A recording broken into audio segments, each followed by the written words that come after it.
My name is Meg McCann, and I'm here at the Rollins School of Public Health with Carol Hogue as part of the Voices Project for the journal Epidemiology. This project is designed to look at an historical perspective on the field of epidemiology based on the perspectives from senior experienced epidemiologists. So let's begin. All right. So very few people start their careers with the idea of becoming an epidemiologist. So what was your path to becoming an epidemiologist? It was like that, actually. When I was in high school, I did a research paper on the population explosion, which was very much of a concern in the early 60s. I remember that. And decided that that really was what I needed to spend my career looking at and trying to affect, because of the big impact that population has on environment and everything else, violence, you name it. And I went to college with that in mind, majored in sociology with a minor in psychology. And when it was time to go to graduate school, I had a National Science Foundation fellowship to go to a university that had a population center. And so chose the Carolina Population Center and to go into the Department of Sociology. So at that point, I was on target to go into sociology and study to be a demographer. But I had deferred my admission for a year so that my husband could finish up his work and join the faculty at NC State. And so we visited NC State and UNC in the spring, and the head of the department, Charles Blaylock, says to me, well, there's no problem with a deferred admission. You'll be coming in the fall, but we look at the income of husbands when we consider the fellowships for wives. Oh my goodness. That was my response too. And I said, okay, well, do you consider the income of wives when you look for fellowships for husbands, having just put my husband through 3 years of graduate school? No, he never thought of that. Well, what he didn't understand was that I had this fellowship already, but I thought this is not the place for me. And I went back to where we were living in Knoxville and called my friend who was head of Planned Parenthood and said, I really need to know how to link in with the Carolina Population Center at UNC without being in the sociology department. And she said, well, it turns out that Russ Richardson, who is the regional head of Planned Parenthood, is doing a Ford mid-career fellowship at UNC, and call him up and ask him. So I did, and he said, oh, I'm in the Department of Maternal and Child Health at the School of Public Health, and it is the best connected to the Carolina Population Center, so why don't you apply to transfer to get a Master's of Public Health in Maternal and Child Health? Well, it made a lot of sense, so I did. And that fall, I took the required epidemiology course, and that was the first time I'd ever heard the word epidemiology, and it's the first I had been introduced to the methodology and basically the rigor of that plus the focus of it, and I said, oh, well, that's what I need to do. I need to go into epidemiology. So I met with the department chair, Dr. Castle, and I said, I would like to transfer to epidemiology. And he said something that I think is true. I've said it over and over my years too. Epidemiologists aren't made, they're born. Interesting. And I know what he means by that. Some people think individual to individual, and some people think population to population. And there's a lot of correspondence between demography and epidemiology. For sure. So I said, okay, well, I'm willing to take the risk. And he was too, and that was it. So 3 departments in about 3 months. What is the biggest difference between epidemiology as it was practiced when you started your career and epidemiology today? I think methods. The basic core method of, type of study is the same, but how you approach what you do with that is so much different. And I think that I can do things now that I couldn't do before. What I'm doing right now with respect to the bias analysis of the kinds of studies that people do with respect to whether or not a woman has had an abortion before her birth or her next pregnancy, I couldn't do 20 or 30 years ago. So I think that's the biggest difference. So is it the methods themselves, or is it the computer availability, or both? It's both. I don't think you can do those methods without the computer availability. But then it's also thinking through what it is that you're going to do. And I think that maybe more of it is computer, but the thought has had to go into how you do it, because I think a lot of us have thought, well, if we could only do such and such, and now people are doing that. Or figuring out ways to do it. Yeah, exactly. Yeah, interesting. Well, what person would you single out as having most strongly influenced your career? Well, it was definitely John Castle. His lectures in the graduate program there at Chapel Hill were the core for all of the epidemiology disciplines, sub-disciplines, and then we would pair off into other sub-disciplines for the lab series. But I just was blown away with his thinking and his process of working through things. I'll never forget, for example, his analogy of telephone poles and heart attacks in the Southeast. He said, now there's a correlation there. Now why is there a correlation there? And would go into that in great depth. And that it just made so much sense to me. And I've thought about that over and over. And I've had students who were not born epidemiologists. They would learn the methodology, and they are fine methodologists, but they don't have that kind of intuition or whatever it is that takes them to the next level. So he was part of a cohort of epidemiologists. He was. I call them the South Africans because they all came from South Africa. They had met while doing community-based work. They had established this health center in, I think, Soweto. And that was Sidney Kark and Mervyn Susser and Zena Stain and John Castle and someone else. I'm blocking on these names, but there were like 5 of them. And they were expelled from South Africa during apartheid. And one went to Israel, 2 went to New York, and Castle went to Chapel Hill. And they really seeded epidemiology everywhere they went, especially social epidemiology. Interesting. Well, speaking of being social, collaboration is really important in epidemiologic studies. And what have you found to be the most important ingredient of a good collaboration, and with whom have you had your best collaborations? Oh, that's a really good question. I think that you cannot do epidemiology by yourself. It's just impossible. And most of the people I collaborate with are not epidemiologists. They are experts in whatever other field that they are. And one thing I think we do is borrow well.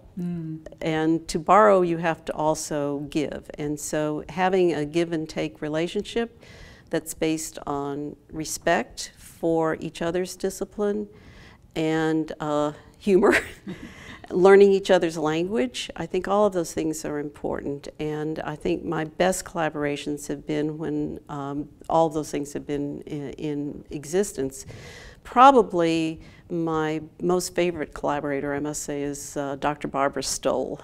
She and I worked together on the Stillbirth Collaborative Research Network study for years, and learning from her And I've learned so many, many things from her, and have patterned a lot of the things I've done since then with that learning.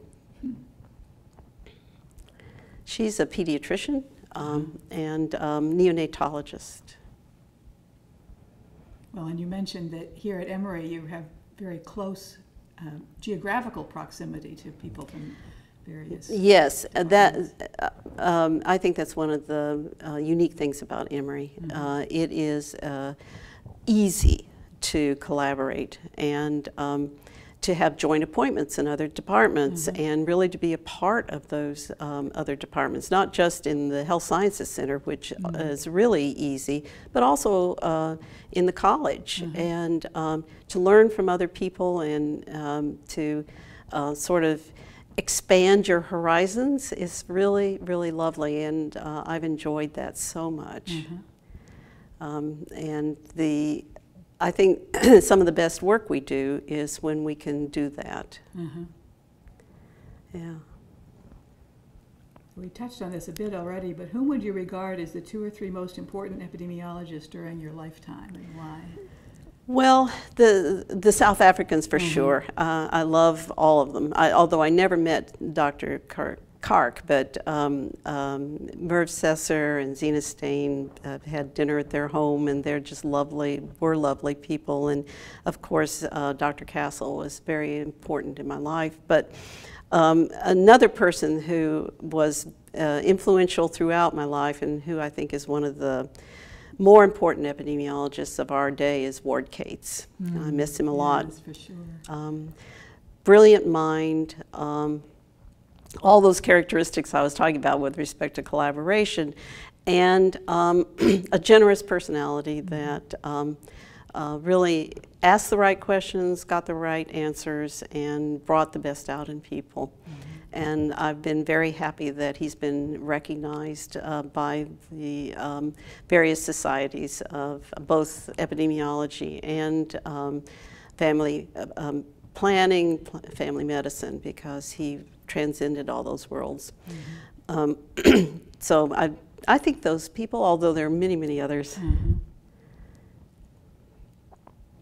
So switching gears to papers, which has been your most influential paper, do you think? Well, actually, it's one that I co-authored with Ward and Christopher Tizzi. And it was, I think, the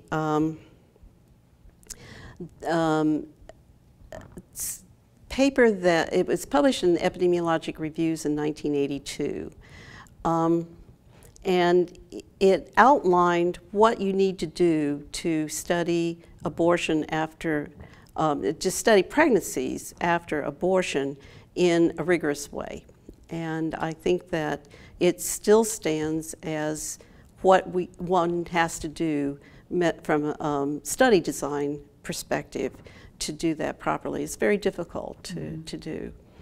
But maybe it's also my most unappreciated paper. It was published a long time ago, and it's in a fairly narrow niche of methods and outcomes. But I see that influential because it led me to have the opportunity to speak for Congress when Surgeon General Koop had his report on the effect of abortion on women. I was asked to participate in this hearing that Representative Weiss called in the spring of 1989 to explain and to have Dr. Koop explain why he was not publishing the report of abortion, the effect of abortion on women. And that was a time that the paper that I had written and the work that I had done really influenced a lot of, including Dr. Koop, who basically said, yes, I agree with Dr. Hogue, but with respect to the psychological outcomes, we don't have enough good studies. But with respect to pregnancies, yeah, I agree with her. And it was later that he said he thought he had been duped, but that's another story. I guess a close second to that, or maybe more influential in the broader picture, is the paper that we published in 1992 on low birth weight, particularly very low birth weight between African American college graduates married to African American college graduates, comparing that to white very low birth weight and infant mortality. And that really triggered a whole series of research around the impact of racism and stress-associated racism on reproductive health. So coming back to the abortion sequelae, it sounds like you're now addressing that again using new methods. Yes. The old methods and the new methods. We just published a report in the National Academy of Sciences, Engineering, and Medicine on quality and availability of abortion services in the United States. And there was a chapter on the kinds of ill effects that people attribute to abortion, including psychological. And since 1989, there have been some excellent studies of the psychological impact. So we were able to say very definitive things about that, as well as the lack of association with breast cancer and the lack of association of abortion with pregnancy complications and outcomes. But in order to do that, we used only the most rigorous studies, only the studies that met my 1982 criteria. And there are many studies that have a lot of people in them, much larger studies in some cases than the ones that we used, because in one of the specifics, they have asked the women had they had an abortion. And they either ask it during prenatal care and put that in the record, or at delivery, or as a part of a cross-sectional study of some sort.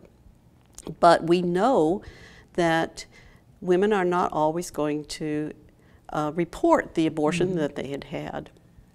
So the rigorous studies use abortion records, usually registries, and don't rely on the woman's recall of the abortion.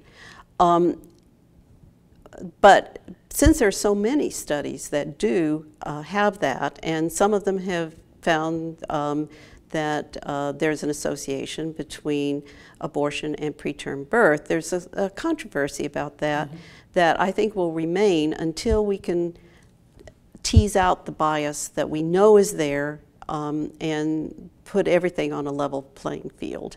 And I think now we have those methods where we can do that. We can say, okay, well, what if the bias is this, which we know from other things like the National Survey of Family Growth is likely.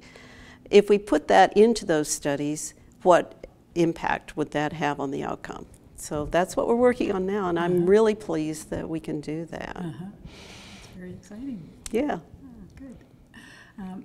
What do you see as the role of epidemiologic organizations to the field? How have they contributed to the field? Well, tremendously. The Society for Epidemiologic Research really has brought out the teachings of the methods and encouraged method development. And it is the one society where people who come from lots of different subdisciplines can come together and talk about the methods and the results that they've had. And I was very honored to be president of that in 1988, which for me was kind of a big year because that was also the year we adopted our baby.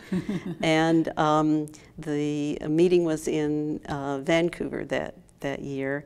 And we had just brought her home from Chile 2 weeks before the annual meeting. And so in my presidential address, I lifted her up and I said, welcome to the world. Epidemiology will be part of your world, child. Oh, indeed, indeed. She knows that very well. And then later on, I also headed up the American College of Epidemiology, which I think is at least as important because it supports the profession of epidemiology, and it can really advocate for epidemiology, which I think is rather important nowadays, because now it's hard sometimes for things like institutions like the National Institutes of Health to understand the importance of the thinking of epidemiology.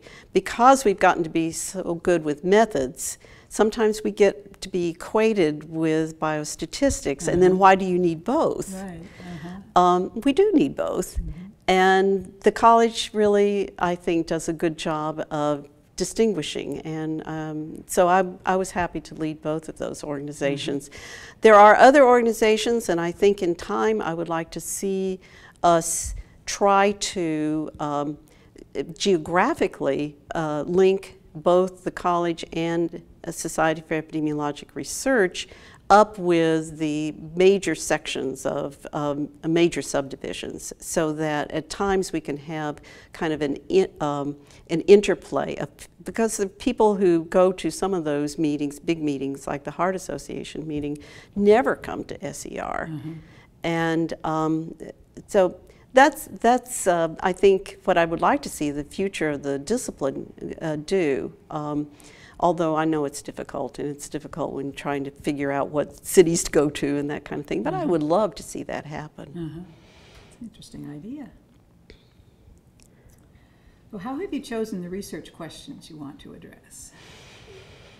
They really, I've asked myself that question many times, because sometimes it's hard for people to see where I come from trying to be concerned about the population growth to what I do and what I have done over the years. But I think the reason that I have made that transition and tried to bring it back and forth is my dissertation director, Abdul Omran, talked about the health theme in family planning and how important it was to have healthy babies in order for people not to have so many babies. So a lot of my work was around that. But then as politics reared its ugly head, I think that it's also important to have the family planning theme in health. So a lot of my research in more recent years has been trying to introduce aspects of that, which is a little different. It says to have health, you also need to have family planning. And it's not just for healthy babies. So there are, one of the pieces of that has been in understanding that not everyone has equal access to family planning, and why that is true, and how to eliminate the discrimination in both family planning and reproductive health in general, and what we do when we do eliminate discrimination. Is that going to improve health? If not, why not? Those are kinds of the questions that I've really been interested in and been fortunate enough to pursue. And I think some of the other things that affect that are like obesity and chronic disease and congenital defects now, because people are surviving into adulthood. So a number of those things have been sort of offshoots of both either the family planning theme in health or the health theme in family planning. Which of your contributions to the field would you most like to be remembered for? Oh boy. I think the people that I have influenced. There have been a number of my mentees that are going to surpass me or already have surpassed me, and I like that if they see that, or even if they don't, that contribution of kind of contributing to the ongoing development of the field and of the findings from the field. That I would be thought as somebody that people can, whose shoulders people can stand on. That I think would be it, rather than any particular finding. Well, that's a slightly different kind of collaboration. That's true. Professor and student, mentor and mentee. Yeah, yeah.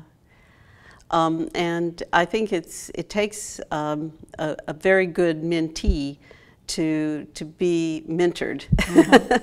So I give more credit to the mentee than I do to the mentor anytime I feel like I have made a contribution. But yeah, there are some people that I really feel that are going to move the field really forward, and already have moved the field really forward, that I've had a small contribution to.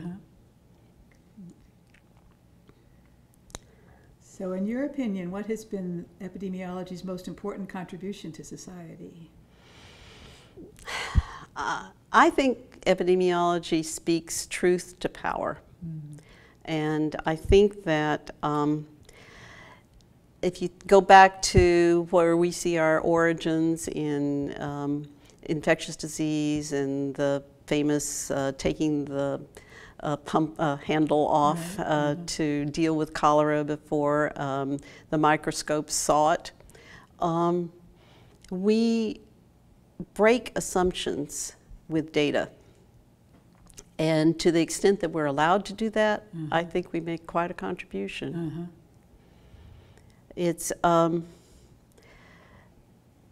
difficult sometimes to see that, because we don't always have, we don't always get the credit for moving forward. But I really do believe, especially today, where we see a disconnect between what we know needs to be done and what is being done, that when we fill in that gap and continue to present the data, that it's maybe like little water drops on rock.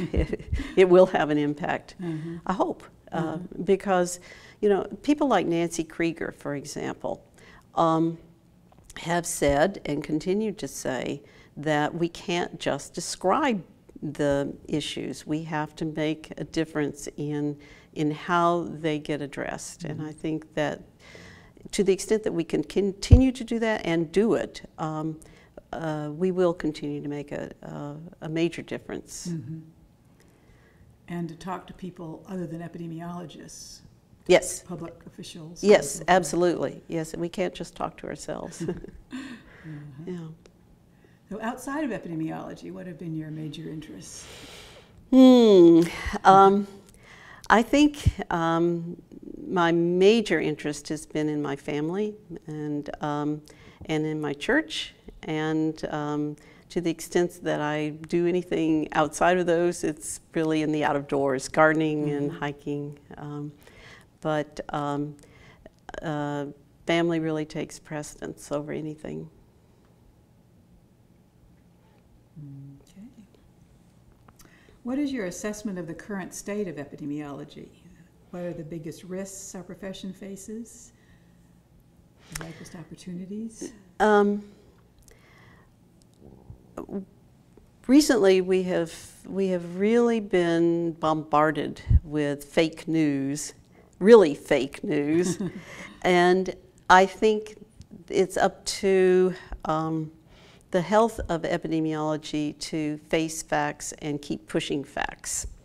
And we, in the past, I would say, the 35 years to 25 years ago, maybe even up until maybe 15 years ago, we were spending a lot of time beating up on each other. Your facts are not my facts. My facts are not your facts. You know, you haven't done this quite right, and it's going to make this much difference in your results, and just battles like that, which tended, I think, to obscure the big picture. So, if epidemiology is going to have the impact that I think it can, we need to be more aware of that and to do the best job we can in explaining that observational science is going to have some differences, and that we need to recognize those but not focus on them. To the extent that we can do that, and to, as I said a little earlier, distinguish the thinking of epidemiology from the methods of epidemiology, I think we have a strong future. Hope. So finally, what would be your single most important piece of advice for a new epidemiologist starting his or her career? So when I talk to my PhD students and they're thinking about a dissertation topic, I recommend that they pick something that really interests them, that they enjoy looking at or putting their mind around. Because if they're going to spend that amount of time and effort in becoming the expert in whatever it is that they're going to study, they need to invest that in the future after they finish their dissertation, because it's a big investment. And if they don't do that, if they have to drop it and do something else, they lose that. So what they need to think through is, what is it that they really want to do? And try the best that they can to pick a topic that really captures that passion. And then they'll be fine. I don't know that there's any other advice I would give them. I think that advice is not necessarily what people need. I think they need space. And once they're allowed space, they'll figure themselves out. There's so many smart, capable, wonderful young people these days, and they're interested in epidemiology. You started out saying most people don't think about epidemiology from the beginning, but more and more of our young people are. They're doing undergraduate work in epidemiology. They know that word when they're in high school. And so I think what we need to do really is to give them the space to grow, and that'll be our future. Well, that's quite a testimony to the field, that we are becoming known to more and more people at younger and younger ages. That's very true, and we don't have to say it's not skin disease. And it's not just epidemics. That's right. That's right. Although saying the root word is epidemic always sort of focuses people, and then you could say, well, but we have epidemics of obesity. We have epidemics of babies. And we study them the same way. We have epidemics of tuberculosis. So, yeah. Interesting.